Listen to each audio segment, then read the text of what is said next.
Don't you want to be a legend? That's what I fucking said, man! We're fucking here! Guys, we fucking made it. Little boys, welcome to the City of Angels.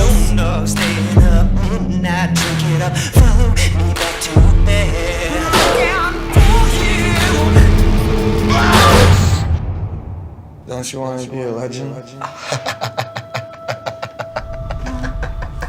2 weeks left on his mandate. He broke out of rehab, Ian Ford. I feel like this guy has a death wish. What happened, man? How did everything get so fucked? You wouldn't have any of this if it wasn't for me. I'm so fucking sorry. Why are you here? Promise me that we're gonna be fine.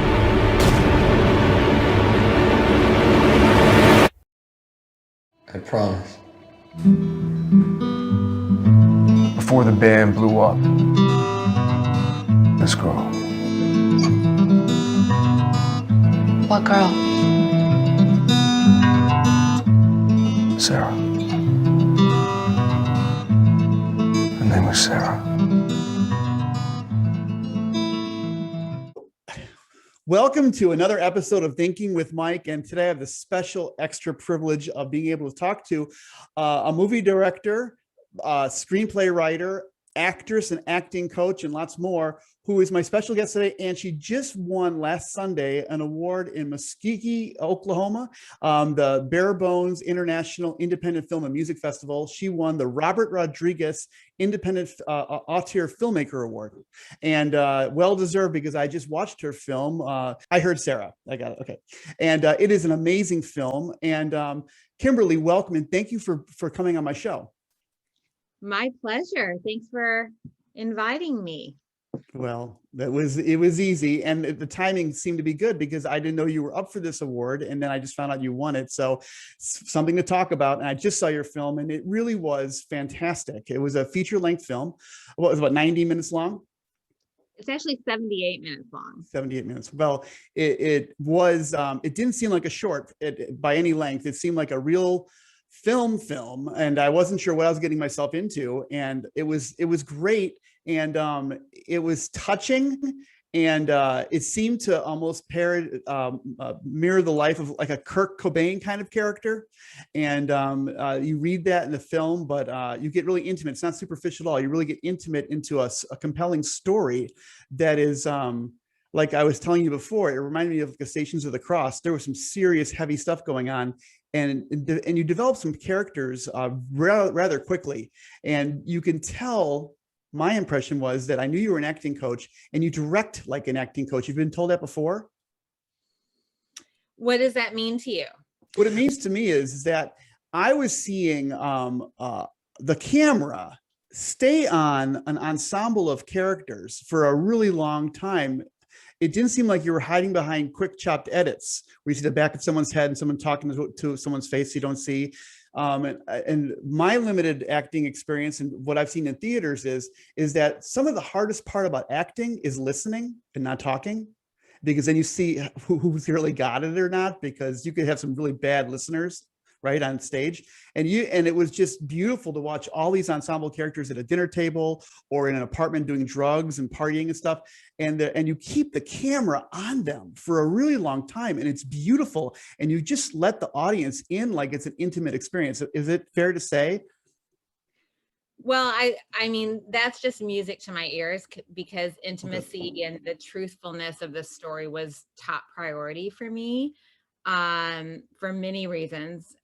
But yeah, I prioritizing acting and working through the actors is my focus, and probably my greatest skill as a director at this point. That's what I have, my, how many hours of experience to make you an expert? What is that? 10,000 hours, 10,000. Yeah, I have, right. A million hours of working with actors. So that's where I feel the most comfortable, but I'm also the most intrigued, to work through their instruments so they really feel like they're living in the moment. And we do, extensive work on backstory and a lot of improvisation and rehearsal of the moments that aren't scripted, but that inform what is scripted, so that by the time they get to that, there's a real history in their relationships. And so, yeah, by the time they're connected in that way, I want the camera on them. I want to stay with them. I want to honor them living through moments. Right, And right. I had a DP, Matthew Holla, who it was like music between us. I mean, he's the only DP I've worked with so far in all 3 films. And Right. he really intuitively will follow sort of as I'm seeing something through the camera, somehow he brings the camera there. So it's a very actor friendly process, as you said. I'm very honoring of the actors and their process, and interested in their responses. Yeah, no, and Hollow's work really comes out. DP's director of photography for all us millions of people who don't know what that is. I noticed right away from the opening shot of your film, the lens he was using, or the way he was using his lens, was barely keeping the actor kind of like in a focus, and which kind of created a kind of dizziness to his situation. And he was kind of someone who had just escaped, famously, because he was like a Kurt Cobain kind of big character. TMZ's reporting on him. He just escaped from a mandatory sentence in a rehab facility, and he left. He escaped, and he's by the beach, and you don't know why he's by the beach. And he takes his shoes off, and you're like, is he going to kill himself? You can't leave that open. And the camera just kind of got this lazy, weird focus, which I love. The first thing I noticed. So yeah, your DP's great, and he continues that throughout the film, where it's filmed almost like in a garage band kind of way. And the ambient sounds, if you're a sound man, whoever that was, I don't know if I got your sound person's. I think your sound person was the minor credits, but I thought the sound design was really good in this movie. And also your lead character was also the one who wrote the story, Dan, right? Yeah. And you co-wrote the screenplay with him, and he also co-wrote the music, and he's a star. So he had quite a hand in the movie too, didn't he? Yes, he did. And just to say that the experiment of this particular movie, which you're being so articulate and gracious about, and I just love hearing your thoughts after watching it, was really my experiment was I wanted to see if we could feel like we were inside the lead character, Ian Ford's head. And so, those choices that Matt and I made around going from blurry to clear as you're watching it, that you said it feels like it's foggy and out of focus, and then it gets more in focus. That's because I want you to feel like you're in his head and seeing through his eyes. And a lot of that is because the story came through him. It's really through his eyes that I was interested in honoring such a personal story. I think some of it's imagined, and some of it's based on things he's lived. Dan Adeniev, who plays Ian Ford, as you said, and the story came from him. But I really wanted to honor his trust in sharing a personal story with me, and developing it with me by us really seeing it through his eyes. I was trying to see through his eyes, and I wanted the audience to feel what Ian Ford was feeling. That was the experiment I was doing. But you also let us see through Cameron's eyes, Jones' eyes, the actor Cameron Jones, Josh, his best friend. And what I noticed was when Cameron, maybe correct me if I'm wrong, when Cameron starts having flashbacks as he learns that Ian has dropped on his front door while he was at work as a music teacher, and his wife calls him up, Chris calls him up and says, "You better get home." He starts having flashbacks. Now his flashbacks at the first LA apartment, they're living in the producer's apartment, is crystal clear, beautiful view of downtown LA, right? It's very deep view, very gorgeous colors, and your geography is a big part of your film. So you have this beautiful apartment. There was an artist living there, maybe the girlfriend, the producer, I don't know, but it's an artist's apartment. So beautiful colors, paints on the floor. And he's remembering this, but when we get to Ian's memory of the apartment he buys for his girlfriend, Sarah, it's foggy outside. There's no view. Am I right? Am I remembering this correctly? Yeah. And I freaking love that. It was very Twilight Zone. Like, wait, is this a real memory? Is this a false memory? Is this a drug-induced haze? What the hell's going on? Because this is so different. So you create mood so well. And it jumped out at me. Thank you so much. And it's so much fun because, you watch, you're clearly a film, buff. I can tell by the, what Our whole you're, family is. We love movies. We're movie geeks. you're noticing every single choice that we make has something to do with the character psychologically. Yeah. In this film, that's how I was working. So the fact that you're noticing those things is wonderful. But I just want the audience to feel it for sure. No, I didn't think it wasn't self-conscious. It wasn't, I don't think it was self-conscious. Just it was my job to think about your film. So this is my take on it, but it was an emotional ride. And which I think you're right, it's the most important part. And believing the characters, caring about the characters, right? And then going on the ride with them. And like I said to you, I didn't think the movie was really about Sarah. I thought she was like the thing that gets you to the thing. She was, but I had probably the least amount of empathy for Sarah because, like I told you, I've had addiction in my own family. Yeah. And there's something about someone who turns other people onto drugs, is a drug addict, that if you've lived it, you've become callous yourself to that person because you know how much damage that person has inflicted on your loved ones. So for me, maybe I was not the best audience for you because I felt a little jaded to care about Sarah. I knew she was just screwing up this band and this relationship. So not to give too much away, but I cared more about, I think, Ian and Josh and how they're going to resolve this really tense situation where they just, so I was caring about them the most. I love hearing that. And it's different based on someone's subjective experience. And in this film, your subjective experience around addiction and recovery, it's absolutely, the theme is rehabilitation for sure. It's and it's the relationship between addiction and fame and addiction and artistry, right? And your own personal trauma, what you've been through. And Ian was trying to fix Sarah, right? He cared about Sarah, but he had to go away on tour. He couldn't be with her, but he knew that every time she was alone in that apartment, she was going to go downhill more. So it was a horrible situation for him to be in, let alone for his own addiction. But he knew that she was going to die or going to go down a really bad place, and he couldn't really stop it. You are Team Ian. Kind of, yeah. Yeah, and I told you, this actor, Dan Adoniev, has got like an old school face. He's got that Errol Flynn kind of look to him anyways. You can put him in a Three Musketeers outfit and he'd fit right in. I mean, he has a beautiful nose. He's a great presence on film. So I liked that you did all the close-ups with his face because he was just swimming with emotion. He's great. And I threw out the fact that I thought your son, without trying, is a natural scene stealer because he is just, and his name is, that's right, Ethan Harris Riggs is your son. And he plays the drummer. And I don't know if you gave him any real lines. It seemed like it was mostly improvisational presence in the film. But his dancing and his smiling and his reacting to other people, your eyes just kept going to him. So, I mean, I don't need to make his head too big, but I think you kept thinking when you watch film, that kid's got a career ahead of him. He's fun to watch. I really use him because he's a great young actor. And it's, and people ask me, do you know any actors? And I'll recommend him and I'll say, oh yeah. And I'll send Ethan Harris Riggs. And I won't say I'm his mom. He's trained, he's professional.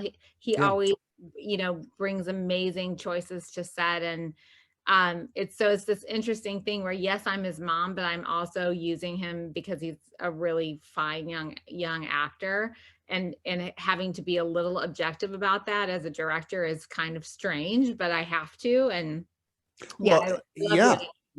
And the thing is, if just to harp on this a little bit more, because I thought, well, maybe that's just a guy playing himself. He's not really acting, right? He's just being the surfer dude drummer. Like he could have done that, right? But then I saw him in another treatment you did of a series you're trying to make about remind me of the name of the film, about the psychology, the psych ward.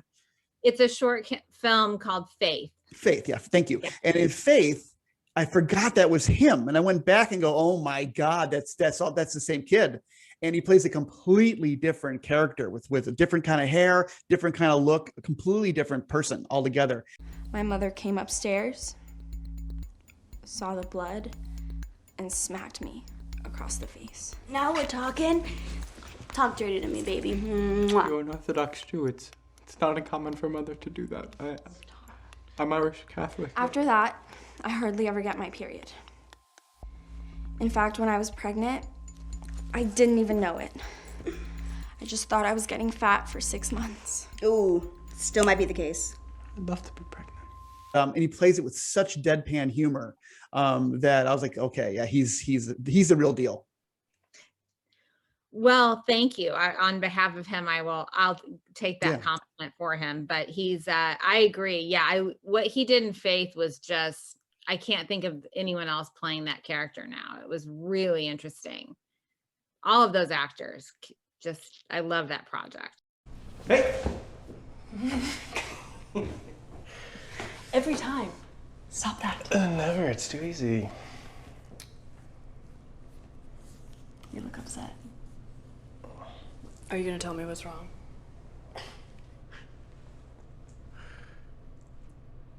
Good one. Apparently, I have 13 days left in my apartment.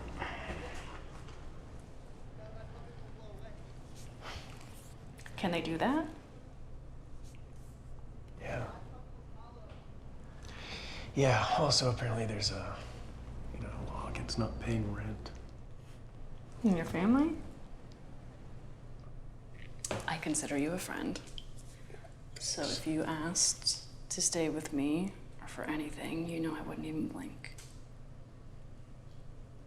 I just take you up on that. So you work with this, do you always work with a similar ensemble? I know you have some of your same editors and other people and producers, but do you try to keep the same ensemble or do you like to mix it up? It really depends on you mean in terms of the crew or the cast? Both. Yeah, I mean, no, I mean, I'm such a new filmmaker, really. I mean, this is, I'm attached to 3 films coming up. And I don't know if I'll use the same people. I want to keep meeting people. I'm also really interested in working with women, and a lot of the crew I met for those first 3 films happened to be men. And I would just like to mix it up in that way and just, meet more people. I would work with Matt any day of the week, that GP and I, Yeah, he's good. Yeah, and Jordan Halpern Schwartz, who composed I Heard Sarah, and he gave us some music for Faith. We'll definitely work again too. He's a wonderful composer, and as you said, music was really a character in I Heard Sarah, and he channeled Ian Ford, and all of the music came through Ian Ford's voice. So any music here is of Ian Ford, the lead character, and this particular composer was able to do that. He was able to sing and compose music as if he were Ian Ford. So that was really cool. So I'll definitely work with them again. As far as acting, I always do a huge casting because you want to find exactly the right person. Do you use Carrie Rock was your person, your rock on casting? She kind of helps you out there? I love Carrie. She's amazing. She's helped with every film. Faith, I cast pretty much myself, but with the producers on that. But she cast Rose's Turn, and she cast I Heard Sarah. And I would definitely work with her again too. Yeah. And there are some actors that I just can't wait to work with again. I mean, everyone in Faith, I can't wait to work with again. Yeah, that was a great little film. Are these films available yet? Or are they all embargoed still? Faith and Rose's Turn you can get on Amazon. Okay. Yeah. And I Heard Sarah is still in the festival tour, so I'm not sure where it's going to end up. Yeah. Okay, great. Speaking of actresses, you put an actress in this last film, I Heard Sarah, that, usually when you criticize something like, I wish they hadn't done that, or I wish you had given us more of Diva Zappa. Holy crap. She burns up the screen too. She's amazing. She's got such a wonderful energy. I really loved working with her, and she was so brilliant in that role. She plays Bolt, the manager of Ian's character, right? Yeah. Yeah. I mean, it was a really I would have loved to have used her more. I would have loved to have used Skate more. It was tricky to create this POV piece, Right. and to just risk and just commit to saying, okay, I'm going to experiment in this way. I'm going to let this come through this lead character's vision and try to be in his head and see what happens and try the things I wanted to try. But yeah, Diva's amazing. She's Frank Zappa's daughter, right? Yeah, and it was really funny because she came in and, you know, with Carrie, we saw so many actors for every character. It was really hard to cast Sarah, for example. Chloe Hurst was so brilliant, but we saw so many people before she came in.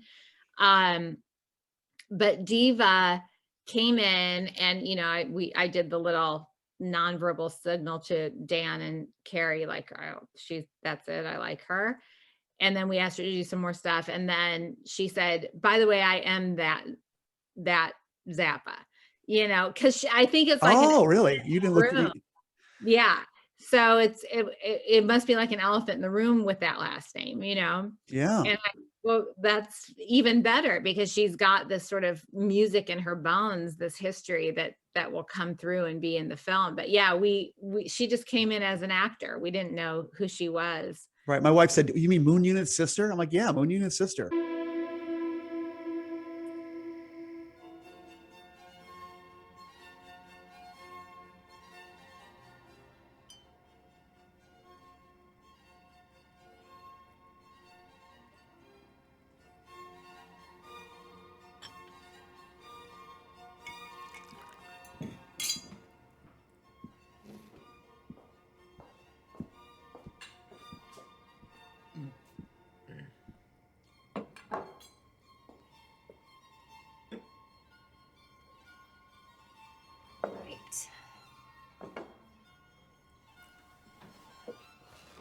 So, Chris, aside from your amazing domestic skills, what are you into? I'm a respiratory therapist. Oh, awesome. I learned CPR when I was a junior lifeguard. Good for you. What? Can you not fathom someone being interested in my boring career? I'm very interested in your career.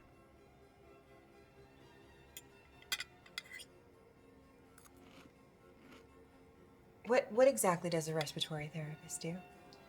I think it's like Kundalini yoga or something. I don't know. I love yoga. That's great.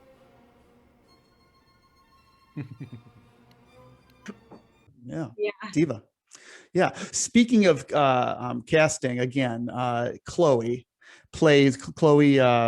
Hurst plays Sarah.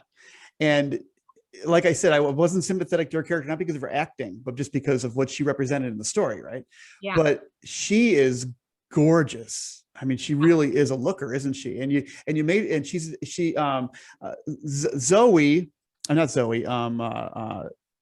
Diva's character, Bolt, has green hair, right? She's the manager of the rock star. And then Angie Kim's character, Chris, is kind of like the type A power housekeeper, professional Asian wife who is making a magnificent dinner for people, but at the same time she's furious, but she's keeping her cool. You've got Vivaldi music for her rocking. She's rocking Vivaldi in the house, right? And then you have Sarah, and she's a ginger, she's another color person, and she is really beautiful but dangerous, right? She's got this killer smile, but she's saying things that people are like, whatever, man. Like, she's deep and dangerous. And she's like this kind of spike in the middle of the movie. You don't have to do it, but she's all the drama circling around her. And the actors are saying, all of my life was circling around her. And she's saying, you wouldn't have been a great band if it wasn't for me. So just an implied concrete block in the middle of your movie is this woman, Sarah. And I wanted to save her for last because I felt myself not liking her for who her character was, but she was an impressive presence in the movie. Where is my fucking shit? Where have you put it? Where have you fucking put it? God damn it, Sarah, Get the stop! fuck away from me!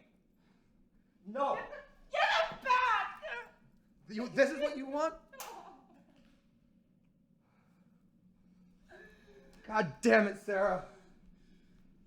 Stop. Stop this. Stop this insanity.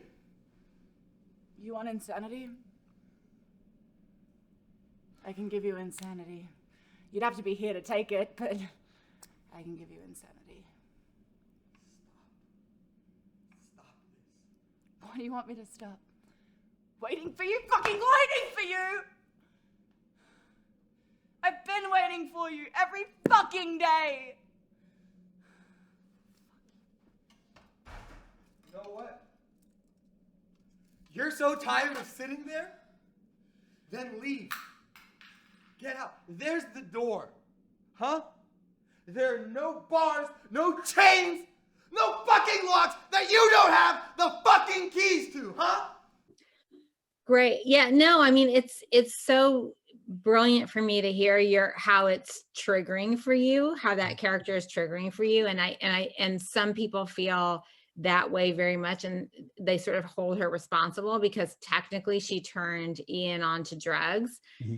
And then it's this interesting insight into addiction, right? Because addicts are, someone turned them onto drugs, and it's very much, it's a way to fill a void when, it's a symptom of a problem.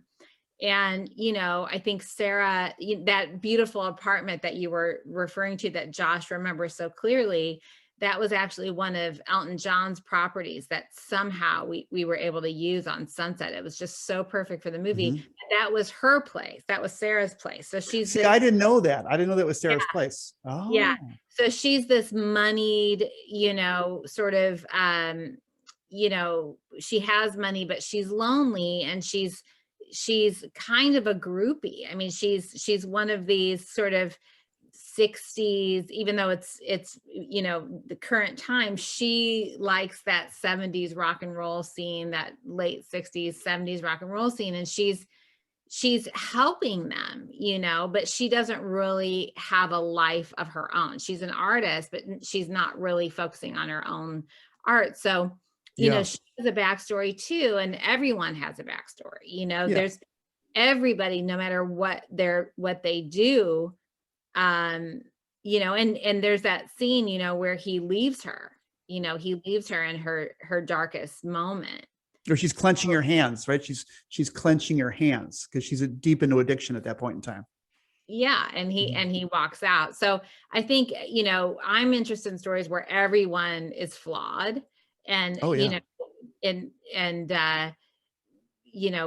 is the light and where is the dark, and really what happens from the beginning to the end through the characters. Yeah. And you make her look like an angel in the beginning. She looks like this angel, and she's basically saying, I am Los Angeles, welcome to LA, right? And then here, snort this, right? So grow up. And then Chris asks her husband, what were you doing? And he says, well, imagine we were a normal rock and roll band. That's what we were doing, right? So use your imagination. We did it all, right? Yeah. And her character, Chris, I found myself getting more and more irritated with, because she wanted to be the really compassionate, scolding her husband for not welcoming his long lost best friend, right? But at the same time, she's totally annoyed by the whole situation. And then when she finds out that he didn't reveal to her his entire past, she's infuriated. Don't touch me. She slaps him. She gets violent. And you're like, oh, I know that wife too. Like I'm becoming prejudiced as an audience score because, oh, I really liked her. She's being really annoying to poor Josh. But Josh had it coming. And then you realize that Josh is living kind of a lie, right? And I told you that. I said, I think Josh was living lies, being the music teacher. Everything's hunky-dory, but it's not. And Ian's living with the truth, a horrible truth he has to reveal to Josh, or he's going to die, right? And you have this kismet that's kind of coming together, these two forces of nature, and it ends up with a bloody mess in the bedroom, right? So it's interesting as hell. The story, the way you weave this was great. Oh, thank you so much. Weaving it was, it was very time consuming. And, I love that insight about living a lie versus living the truth, and what it costs to live the truth, and what it costs to be in your truth. And that's, something that's for an artist. that an artist understands, that you're not going to be able to make your music. You're not going to be able to make your film. You're not going to be able to, you know, act well unless you're in touch with, in contact with that truth. And that can be really painful. So how do artists deal with that is always a question that seems to be recurring in my work. I'm often doing work around the artistic process as well. And Right. that really intrigues me. And, you know, as far as the characters go, I didn't create the characters, you know, in this one. This is the first film that I didn't write. I mean, I co-wrote the script so that we could film it, but It was Daniel's story. yeah, they're Yeah. his characters, you Yeah. know, so just trying to be as true to the characters as I can. Right. Speaking of stories, I think that everyone, a lot of the great directors, I wrote it down. I'm not that big a film nerd. I wish I was, but you know, there was the Thelma Schumacher, right? And you know, and for Scorsese, Yeah, and Menke and Tarantino. yeah. And so you had these directors who said, you know, what kind of filmmaker would have Scorsese been without Thelma Schumacher? Well, watch the movie about Jimmy Hoffa, Mhm. because that's a movie with when Scorsese is not editing as much. And I thought it was unwatchable. I mean, I don't want to be dig on anybody. I love Scorsese, but I did not like that last film he did. It was just, I was like, where the heck was the editor in this movie? Right. Yeah. When you watch Raging Bull, it's more of like a Kymberly Harris kind of movie, right? Where it's just tightly edited and every scene has emotional impact. And it's just, you can't let go of this tragedy, right? What happened? He got out of line, I slapped him around, Tommy straightened it all out, and it's all over.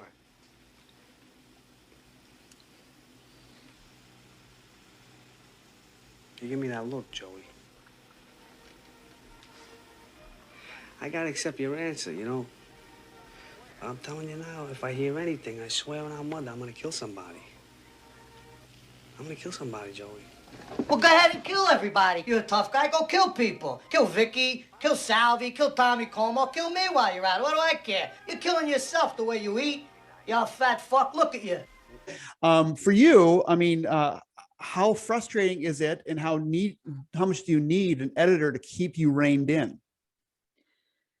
Well, it's a great question, and it's something that I'm discovering. I feel like I really have a great idea now of what I need from an editor, and I had to go through the 3 films to figure that out. My first editor of Rose's Turn was the kind of kismet I felt with Matthew Halla when I, as a DP. It was a dance, it was intuitive, it was, you know, a beautiful language between us. It worked brilliantly. And Was this Moisha? Was it Moisha? No, this is, his name's Jared. Okay. And he asked me, what I noticed that his technique was the first thing he did was ask me about 100 questions. He just wanted to get in my head about this film. And boy, could I tell that technique worked for editors. Walter Moyes, he edited Faith with me and had such a child's heart and was just so emotionally involved, and like the biggest fan of everything. He just brings so much love and light to his process.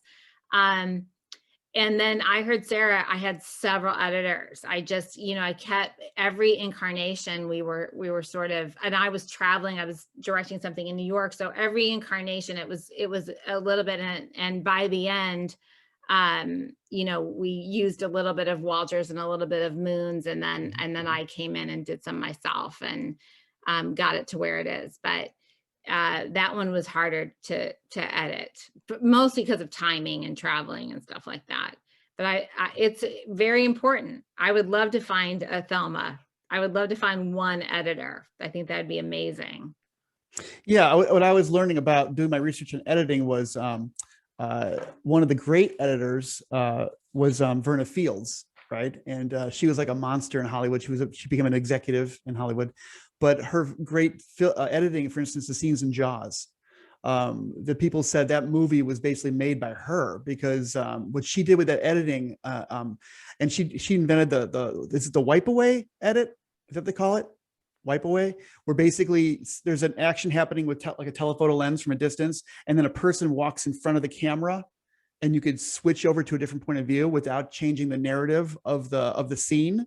Was her invention. So it seems like there's a lot of women that were like really, really great editors behind some male directors. I don't know if that's a thing in Hollywood or not, but just from a cursory look at the history of great editors, a lot of them are women, and they were behind a lot of the greatest directors. So that's why I asked you about editing and how it's affecting you. It's you when you think about, if you know a woman's name as a director or an editor, if you know her name, think of how brilliant she must be, because you're talking about, you know, A sea of men, right? Well, you're talking about anywhere between 4% or not to 9%, depending on the year, of working directors are women. Right. I mean, think of the odds of that. That's just insane. So if if you're mentioning a editor by name or a director by name, think of how brilliant Ava DuVernay must be. Right. Think of how brilliant Patty Jenkins, Catherine Bigelow, think Right. if you know their name, if they're household names, and they're either 4% or 9%. So yeah, I wouldn't be surprised if a lot of people have brilliant women, behind them. But I really feel everything is on the director. That's my vision. For better or for worse, the director is responsible for anything. When I watch a play, when I watch a movie, if there's something that I am critical of, it's on the director. Yep. It really is. I mean, that's just the job description. It's a symbiotic system. Everyone has to play their roles, and the director has to be responsible for the creative vision and communicating the creative vision. And that goes for the editing too. I mean, so when you say an editor comes in and makes the movie, that's a director. So that editor was taking an editor credit, but really they're directing the movie, because it's really the edit is also the director's responsibility. Absolutely. That's interesting. Now, the word auteur comes up with you a lot. I know it's a festival, that was the category of the prize, but do you see yourself as an auteur filmmaker? I guess the directors like Gus Van Sant and, a lot of the directors that I watch their films time and time again, Cassavetes. I mean, these are Lisa Cholodenko. These are auteur filmmakers. They're storytellers. They have a very specific story, a creative vision that Agnes Varda. I mean, I can go on and on because I watch different directors for different things, but it really does come back to kind of an auteur that I respect the most, more than a formulaic storyteller. It's someone who is going into something very personal and trying to communicate it. So I love the word, and I think that is my taste for sure. Do you think Hollywood is allergic to auteur filmmakers, that they want to have more of a company person come in and just do, like you said, kind of rote narrative and fit into a script that the producers are going to understand without seeing the movie? Like you just I think there's a very profitable place for what you just said. I mean, the good news about a movie like that is that it's built-in money. There's built-in foreign sales. So there's going to be readily an investment in that kind of huge movie with commercial appeal. But I feel commercial appeal is touching someone's heart. I feel commercial appeal is when you really move someone.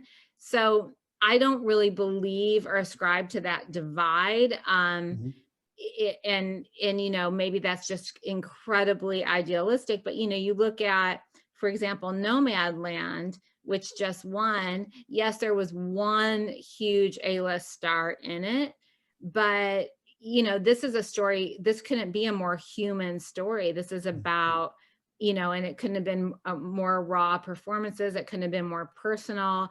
I don't think it was a huge budget. So there's no special effects. There's nothing formulaic. It's absolutely an auteur's vision, and it just won Best Picture. So, it must have touched some audiences, right? I think of a director that sometimes makes movies that are like hit all the right spots for a moneymaker, like a Ron Howard. And I love his work. but he just made Hillbilly Elegy, which I absolutely loved. And it didn't seem like a typical Ron Howard film. It reminded more of You, where it had some really awkward, freaking moments with it. And it dealt with addiction and that spiral in a family and the embarrassment that comes with it. It was criticized a lot, but my family, we watched it twice, which we don't often do. So what do you say about a film like that, that has that verisimilitude, where you're basically having scenes like the scene in the street where she's having a breakdown and all the neighbors are coming out and watching? It reminded me of like a Bonnie and Clyde, some kind of movie where you felt like you're watching a reality. And we live in Galesburg, Illinois. So my kids are like, this looks like Galesburg. It was Ohio, but it had that kind of middle America feel. So what's your impression? Did you see the movie Hillbilly Elegy? I did. Yeah, I mean, what I love about what you're saying is that you have this personal experience that's very poignant, and with addiction. And so his responsibility in telling that story, and that's also a true story, but his responsibility is verisimilitude, like you said. I mean, his responsibility is to honor, families that have been through this and not to speculate. So, in your mind, based on, something that is very interesting to you, you actually believed, those stories and those characters. And that's the most important thing. And I think that's subjective, to a certain extent. But yeah, so it was a very interesting story for sure. Right. Yeah. Yeah. And for the audience who doesn't know, verisimilitude, how would you describe verisimilitude in movies? I think of like some of the early Italian filmmakers, like, is it an intense attention to detail and realism? Is that how would you describe verisimilitude? Yeah, I mean, it sounds like a specific word, but it's really such a general word. I mean, if you look at, for me, my aesthetic, for example, in I Heard Sarah, and in all the films except for Rose's Turn, I would shoot the script and then I'd say, okay, now actors put this in your own words, and shoot that, so that they had this freedom and they could really say what they needed to say in that moment. And then I said, now I want you to shoot it with no words. So you're going to communicate what you need to say to each other, but non-verbally. And we would shoot that, which is also part of why the edit was tricky, because I really wanted to try that. But, the truth, the verisimilitude, the truth for that movie for me came through, this is a real moment. I'm going to create the environment so that you really are living in this moment. I'm going to give you enough rehearsal, enough backstory, and personalize it to the extent where you're really living in that moment. And, and then turn the camera on it. So it's creative, but it's not a documentary, but in that moment, they really have enough to concentrate on, that they believe, okay, I am in this world, and this is what I need to do here. And this is what I want to express here as myself. The actors feel that as themselves at that moment.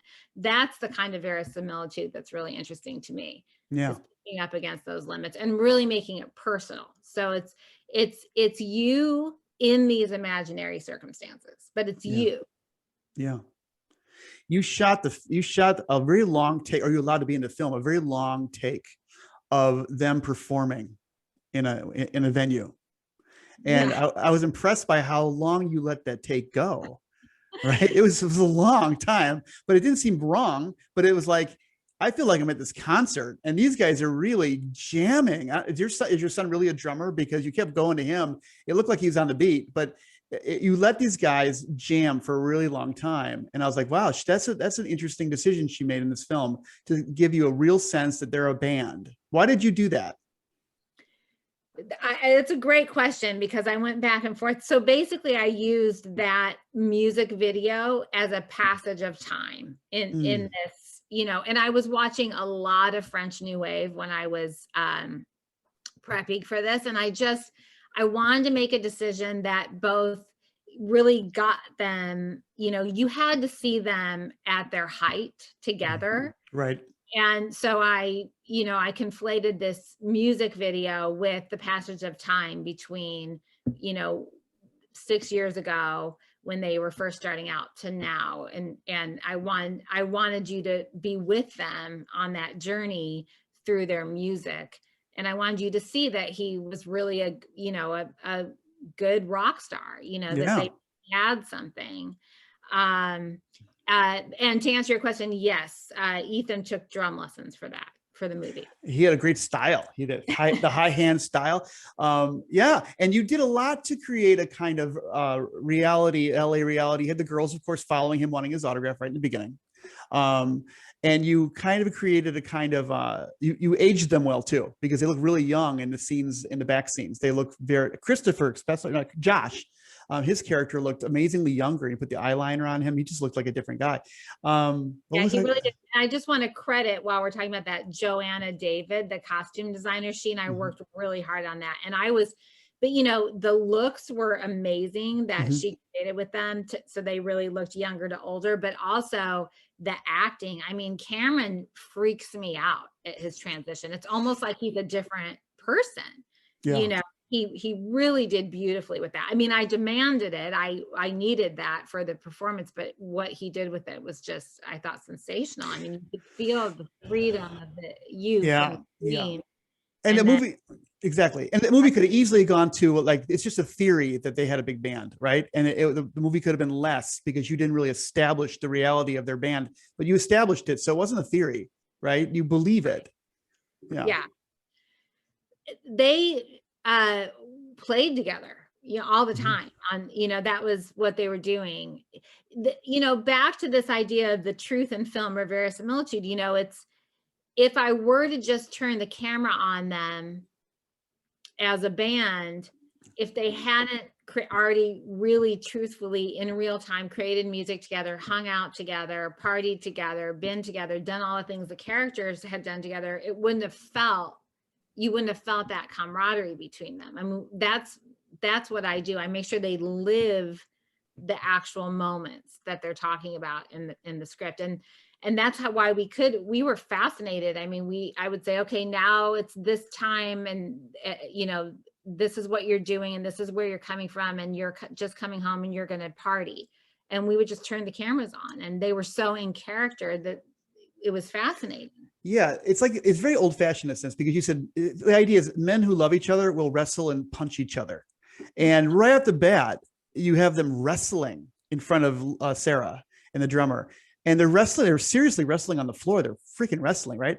And then in the bedroom, in their master bedroom, they're beating the living crap out of each other. And you actually worry about Ian's life, because you don't know if Josh is in control. Like, he could have savagely killed him, right? But it reminded me of the old school films where men would have a fist fight and then embrace each other, and the movie would resolve. So you weren't afraid to go there and basically have them punch each other, break drywall, and really get in on a fight in a master bedroom while the women watch. It reminded me of something old school, but really true. Well, that was his story, so I did my best to tell it in the most personal way I could. And there was something about, they had to get it out physically. There was no other way for them to get to the other side. Right. They couldn't do it through talking. They couldn't do it through remembering. There was so much in them that they just had to get it out in that primal way. And that felt truthful to me. Absolutely. I don't want people doing that, and there's that moment where Chris comes up and tries to split it up, and he pushes her. And I really had a hard time with that as a woman. I thought, but you have to be truthful to the moment. And in that moment, he needed to knock that out with Ian. And he, also was protecting his wife, like, get away from us, but it was, that to me felt very, very violent, but. Yeah, she definitely ruled the house. I mean, she was definitely not overbearing. I won't say that, but she definitely had a sense of propriety. Her husband, she reminded him that he's a music teacher. She kind of rewarded him when he came in, my husband, the music teacher. Like, she was always trying to build him up in the way she wanted him built up, right? And he had a rock and roll past, which might have been sexy to her, that he was a rock and roller in the past, but she had that under control too, because there wasn't a Sarah involved, right? But when there's a Sarah involved, she gets unhinged in a sense, and she slaps his face. And so I love that you flipped the tables on these characters. I thought that was great. Well, there's this thing about authenticity, right? In that, you know, he was lying to her. He was pretending that his rock and roll fantasies were behind him and that he was very happy being in this suburban traditional configuration. And he was repressing, you know, he has that band, the best kept secret van right out in front of his Still house. got the van. I know. Yeah, right. You know, he's repressing what he really wants. He's repressing that he really was deeply in love with Sarah and his dream. And, you know, and it has to come out. It has to come out at some point. You know, we have to get in touch with our truth, or else, you know, it festers in some way. And you know, that's the other reason why it had to be a fight, a physical fight at the end. It had to exercise itself out. I think so. I think it really rings true. I'm going to change the conversation a little bit, because I hope we've sold this movie to people, because it really is worth watching. I absolutely loved it, but you're welcome. Thanks for turning me on to it. I want to talk a little bit more about you and related to other people who want to go into showbiz, for instance. But you and I have a past. We're both Midwestern kids. You grew up in Bloomington, Illinois, right where my son wants to go to school, actually, but it's right down the road from Galesburg. And you attended Knox College, where we both studied with each other, and we both actually ran into each other on stage, didn't we?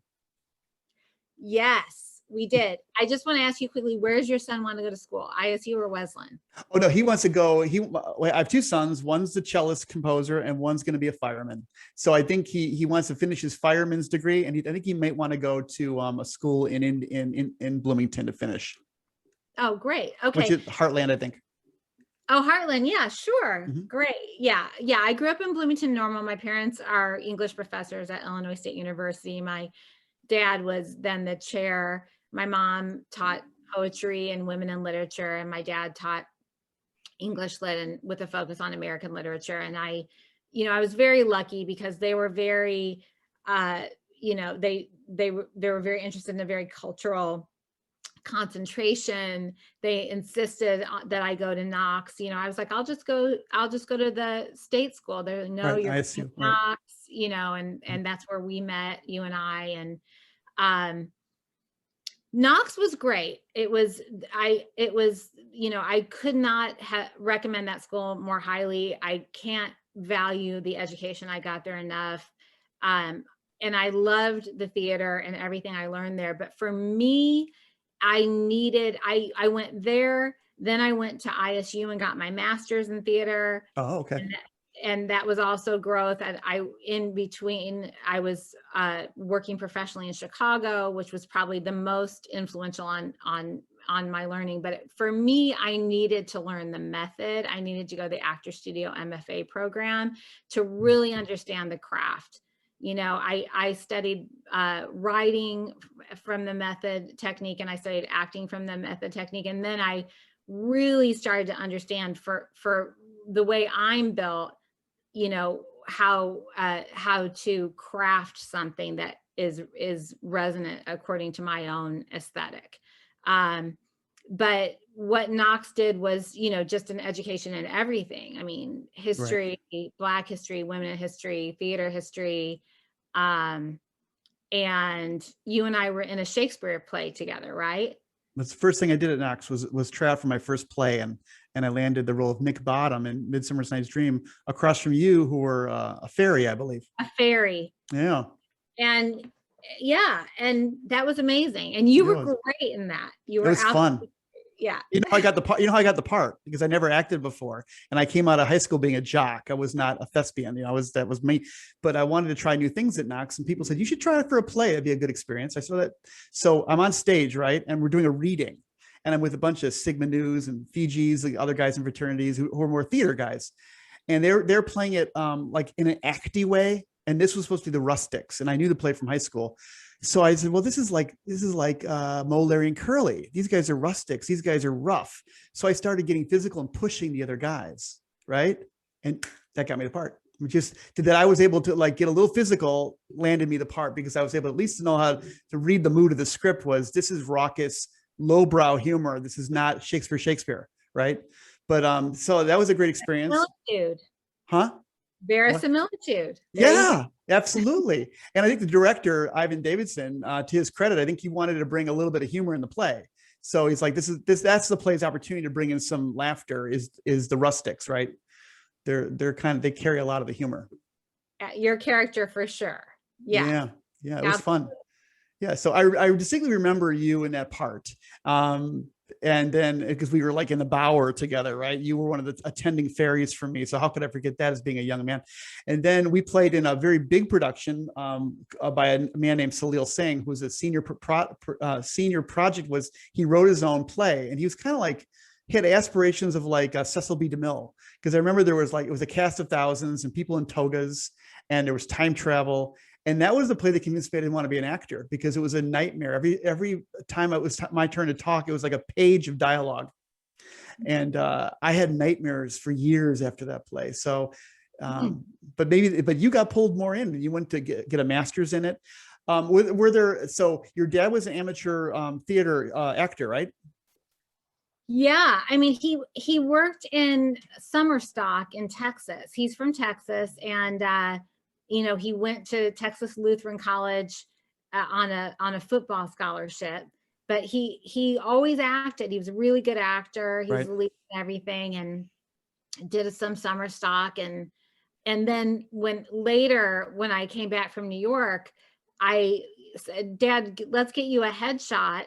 And he started working professionally again in Chicago. He did a few commercials, some films, and he was at this age post-retirement where he was, they need great actors of that age. Yeah. Very good. He was a very good-looking guy, without a doubt. I mean, he was a looker. And, well, he definitely turned me on to. I remember my first audition was Dorothy in The Wizard of Oz, and we were in the basement, and I said, I have this audition and they want me. I looked like Dorothy. So they wanted me to be, audition for this. I said, I don't even know what to do. And he goes, okay. And so he would get down on the floor and he'd go, okay, now there's a tornado. And so he made me feel, that I was really in a tornado, and now grab your dog. And so when I went in, I was so living the part. And I think he really turned me on to understanding that, and I was always chasing that. And then when I got to the actor studio, that's what it's all about.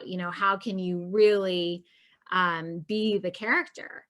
How can you give yourself enough information about every component of your relationship with the script and the story that you really can live truthfully? Now, is this the method like Stanislavski? Like, are you actually method acting? So you're the joke, of course, is that you can't talk to a person like Daniel Day-Lewis. You can't say, hey, Daniel, how's it going? Right. When he's in character. Is that kind of what it's like? Yeah, I almost never use the word method unless I'm teaching an international method workshop through Strasberg, or, because it's such a misconception. It's really about living truthfully in imaginary circumstances. And Stanislavski, created a technique of what to concentrate on. Because if you're in front of an audience, you're going to be concentrating and self-conscious, aware of the audience. So how can you have a craft and a technique that takes you from that concentration to what you would be concentrating on if you were living that part? And that's what's going to bring the best, most believable results, and actually have a shot at reaching through the screen, or the physics of really moving an audience if it is really living that part. And that's what Stanislavski did. I mean, he created that technique, and then Strasberg and Meisner and Adler, all members of the group theater, they all took what they thought was most important about the technique and developed their own techniques and started teaching from there. And for me, Strasberg is the closest, because they also use the sensory work, which I think is really important for actors. Right. I think Tarantino tried to have a little fun with that in his latest movie with the child actress saying, I prefer to stay in character, talking to Leonardo DiCaprio's character, who is trying to find a new way of acting. That's my favorite scene in that movie. Oh my God. It's like almost breaking down the fourth wall a bit, because because that movie's so layered, right? About the process. And I also love Leo's scene inside his trailer where he's beating his trailer up and beating himself up. I thought it's one of my family's favorite movies. We've watched it like a dozen times, or at least a half dozen times. We can't get enough of it. And I was surprised my sons were so into it, but they're like, this is his best movie. That and Inglourious Bastards I love too. But they just think that movie is so gorgeous and so emotional, and they keep watching it. Yeah. Yeah. It's, you know, it's so yeah. I mean, most great actors are method. You know, right? Most great actors are living, you know, they're trying to live the roles. It's just people don't know what the method is. And, you know, in terms of someone like Daniel Day-Lewis, who is brilliant, but also has the luxury of going and living in character for a year, you know, that's nothing to make fun of. I mean, how great is that you get to, you know, you're playing a, you know, whatever, a shoemaker. So you go make shoes for a year. Well, guess what? By the time you enter that world, you're going to really feel like you're in it, which is what brings the most creative joy and power and imagination and interest. But most people don't have that luxury of just living in character. And some people don't need it. You know, some people, it's very personal to that's not something you force on an actor, what their process is. You know, you right. Well, are in Hollywood, is it true that some people are just movie stars and they'll just play themselves in lots of movies because that's what the producers want? Is that I won't, like me, like a Vin Diesel. Maybe he's going to play Vin Diesel in 3 different kind of movies because his character kind of is the same character. Does that happen a lot in movies, or is it always pretty much method acting and finding a voice? Oh no, I think it's all kinds of different things, you know, and for me, you know, it's just a matter of, do I believe that person in that role? You know, do they understand the role? Can I communicate with them? Are they open? You know, are they talented and gifted enough to, you know, be able to take direction and make their own choices? Do I believe them in that role? I don't want someone that is the role. That's not interesting to me. Just, you know, okay, this guy's a plumber, so it's not a documentary, right? I believe in the craft of acting. You know, it's really interesting, for example, what Chloe Zhao is doing. So she's in The Rider and in Nomadland, she's taking non-actors and putting them with actors. And that's the way she's achieving that authenticity and truth. And and I admire her greatly. And what I want to do is do that through acting. I don't want to use the real people. I believe actors can do that, and I can help them do that. And that's what they want to be doing, is that transformation. Yeah. And Bigelow's film, The Hurt Locker, I think you see a lot of that. It's such powerful concentration on acting. His scene in the supermarket, I can't shake that scene. It's a combat movie, but what do you remember? Him in the supermarket trying to shop. I thought that was just absolutely brilliant filmmaking. That's a brilliant film. It's a very emotional film, like you're saying, about the addiction to war. Right. And it's coming through the characters in a very personal way. And, you know, that's really what's interesting. You know, so when you ask about, you know, sort of a more commercial or formulaic thing, you know, maybe that is what because she's a woman, she looked at war, she looked at, you know, it doesn't lack action, it doesn't lack anything, but it's, you know, she looked at it and she said, what's really interesting here, you know, and same with Patty Jenkins, you know, directing Wonder Woman. It's, you know, suddenly it got past the superficial level and you really go into the mythology and you go into the emotion and you go into the characters, but it's still this multi-gazillion-dollar movie, right? It's I think we underestimate audiences and how they really do want to care about the acting and the characters. That's really what moves people on any scale. You can do that. Yeah, I have to say, the Wonder Woman 1980s, I was hoping for more editing myself. Yeah, I preferred the first one too. Yeah. But I'm still glad the second one got made. Sure. Yeah. And I thought Zack Snyder's cut was amazing too. I thought it was interesting to see. You don't get to see that very often, where a movie is directed by 2 different people, right? That was kind of a study in contrast between Joss Whedon and Zack Snyder. That was very interesting. Yeah, we saw both of them, but we studied both of them at our house. And we're like, that's you know, great. No, I did not do that. So what's the hardest thing you ever had to tell someone who is an aspiring actor? They go to LA and they have you had an experience where you've met people in LA and they wanted to be an actor and they talked to you and you've had to tell them something that was hard? Yes. You know, I think that there's a lot of misconceptions about acting. You know, I think actors should look at it as if they were going for the Olympics or as if they were going to be a concert pianist. You wouldn't just think you could sit down and play a symphony. You wouldn't think you could just go and play for the NBA. But for some reason with acting, people think they can just walk off the street and do it. And it has involved a craft as any, and maybe it's even harder because you're your own instrument. So, you know, it's really when, for example, parents, you know, are pushing their kids and directing their kids. I've had to have difficult conversations about that because it feels sometimes like it's really the parent's dream more than it is the kid. And you're putting the kid into a position where they have to live truthfully. And is that really them or you? You know, I've had to have difficult discussions there. But if you don't love it, you shouldn't do it. You know, the acting, because you can only choose one person. You know, you're hundreds or thousands of people audition and only one person's going to get the role. So you have to really enjoy the process. You have to enjoy auditioning. You have to enjoy just being able to create as an actor and not just be doing it to be famous or to get a role. You know, if you don't enjoy the process, you're going to burn out pretty quickly, because it also takes a lot of perseverance. I mean, you could be brilliant and then, you know, the person playing your dad doesn't look enough like you, so you're not going to get that particular part, but you still have to have a passion for showing up. So I think that's what really separates people that are going to be successful and not is do they really love it? Do they really need to be expressing through this craft? Interesting. Yeah, that makes sense though. It's like anything else. If you're saying it's like anything else, it's really hard. It's not just about, and you're right. I think a lot of people say, well, I can do that.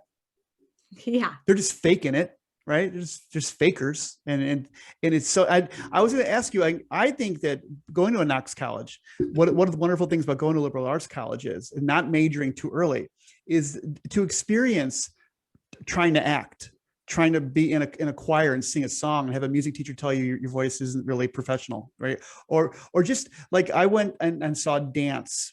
And I saw tons of theater at Knox too. I think that kids should almost be, maybe you correct me if I'm wrong, I think kids should really either be forced to or encouraged to experience as much art as they can, see professional dance, ballet, modern, everything, because, and try it. Because I think the biggest fan of art is artists, really. Right. It's a natural thing that there isn't just like art consumers and artists, but there's art lovers, people who try their hand at dance and theater and appreciate it more now because they realize how hard it is and they still love it. Right. But I think when people don't try going to movies, never go to a theater, never see live acting, I don't think there's much chance they're probably going to go to theaters as adults. Yeah, I mean, it's a pillar of, you know, cavemen were drawing on cave walls, you know, women were drawing on cave walls. I mean, it's, you know, it's absolutely part of our human spirit that's taken for granted. And everyone can see now. I mean, can you imagine the last year of this pandemic with no movies or TV for people? No. You know, if you know, you really go, okay, how important is storytelling in my life? You know, it's a way, you know, as Shakespeare says, it's holding a mirror up to nature. It's a way that we see ourselves, that we experience ourselves, that we process our lives. It's you know, it's ever important for children to be exposed to art. It's beautiful when that can happen. It has to happen. Well, I agree. I totally agree. And I think that it's interesting now. One thing I want to ask you about is it seems like there's more art now than ever in terms of like the offerings. Is it easier for a person to, and you said how hard it is to act, but if the kids want to be just in Hollywood and be close to the process, besides acting, are there tracks they can take? I think off the top of my head, like would it help if they knew Adobe Premiere, like a good software, or become an electrician because I know they hire electricians on sets. Is there a place where parents can go to help their kids if they're interested in movie making, find a place they might be able to fit into that? Yeah, I mean, there are so many programs, even for filmmaking or for acting. Oh, I was saying the movie business, but yes. Yeah, yes, I mean, either one. Well, I mean, I have a very interesting, I was directing theater for a long time, but I have a very interesting way I came into film directing. It was almost like an accident, because I wrote a short film and then someone said, will you direct it? And I basically said no. And then I think I was talking to my mom, and she said, you say yes. Why can't you direct it? And I was like, okay. And then when I did that, I realized that everything, I was a director this whole time, you know, that the acting and the writing and the coaching, these were all part. Once I started directing, I got on set, everything made sense. All the skills I had acquired, all my life experience, everything I really loved came into play and gave me a place to put all of that. And now I have not stopped directing since that first film. It's just been coming to me. It was like an opening. So I came to it in a kind of a magical way. Right. You know, hours and hours and years and years and years of experience informing it. But, you know, yes, there's film school, there are programs for kids. You know, if someone wants to act, I think it's such a beautiful craft and you should absolutely do it. And I think it's wonderful for kids. You know, at Strasberg, they have an incredible kids program that really understands the children's instruments and how they can benefit from that training, whether they go on to act or not. A lot of them do, but even if you don't, it's wonderful. I had a school called theater school. I was working with 3-year-old kids, you know, all the way up. So it's, you know, any kind of that kind of training that Strasberg gives. And then improv is another really great way to train an actor and see if those 2 ways, you'll find out if you really like it or not. My son was in 7th or 8th grade, and he wanted to not go to music camp like his other sibling did, because he had gone to many music camps. He goes, I want to do something different. I'm not a musician like Luke is. And they go, well, what do you want to do? He goes, I want to go to Second City. Like, well, we don't live in Chicago. Well, can I live with somebody? Well, how are you going to get to Second City every day? I'll learn to take the train or the bus. And as a little 7th grader, he was getting on the bus, transferring to another bus, getting the L, going to Second City, right? He did it for 2 summers. Now he probably won't be a professional comedian, but I know that was really good for him. I know it, no doubt about it. And that passion and drive for something creative is so good. Yeah. You know, it has to be part of our lives. And you know, we have to reinvite that in as Americans. You know, I think Europe is better at you know, involving arts and philosophy and culture into their day, you know, in general, than Americans are. We're so driven here that sometimes we forget that, you know, we're creative souls and we have to find a way to be creative. Yeah. Is it a misperception to think that we see a lot of Canadians and Europeans playing English-speaking roles in American films, playing American characters? Is that incorrect? It seems to me that you see a lot of Europeans and Canadians playing parts that are with an American accent. Absolutely. Cameron in I Heard Sarah, he came in and auditioned, and I know acting. You know, I've said to people, that accent's wrong, you need to go back, you know. So he comes in, auditions for me, and we call him back, he auditions again, and I think I'm talking to a New Yorker the whole time. And then no, you're kidding. Said, you like him? I said, yeah, he's from New Zealand. He has a complete New Zealand accent. And so, yes, I mean, that's a kind of commitment, you know, that great actors make, is to perfect an accent. And frankly, they take their training a little bit more seriously sometimes. And they'll just do that, you know, and most of the industry is here. So yeah, you're going to see British actors and Canadian actors playing American roles. But sometimes very well and believable. Yeah. Was he also a co-producer on the film, Sarah? Cameron? No? Okay. No, he just came in as an actor. Last question I have is, when there's lots of, I know that there's usually many producers in a film. I think you had like 4 or 5 or 6. They do all different things, don't they? Some producers seem like maybe bring money to a project. Some people bring creativity. How would you define for the audience what producers do? Because we always see producers, but I don't think we're always not sure what they're doing. Yeah, and there's as many kind of producers as there are anything else. And my favorite kind of producer is a producer that feels like they're giving birth to a project. Like they feel that personally involved in the story. That, you know, they'll do anything to tell that story. They believe in the story. They champion everyone that's telling the story. But there are also producers that really know nothing about the story and they're just investing so that they can get a profit later. You know, there are line producers that just do the budget. There are executive producers that just give money or put their name on something so that it will have more commercial appeal. So there's all different kinds of producers. I mean, I like producers that they feel very passionately involved with the story and they want to help, you know, the vision of telling that story. Is it always involve cash, or is there sweat equity for producers too? Like they actually help out with the project and it's not money? Is it always money?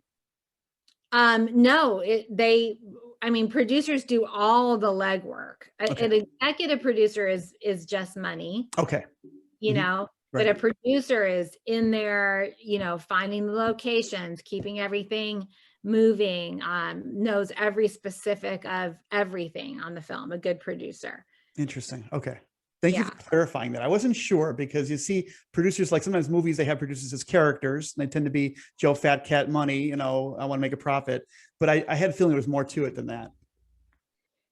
Yeah, absolutely. Right. Absolutely. It's a lot of blood, sweat, and tears and passion, and you have to really believe in the project. That's what I think a good producer is. So what is next for Kymberly Harris? Do you have any kind of series in mind? Any kind of, what's your next big projects looking like for you?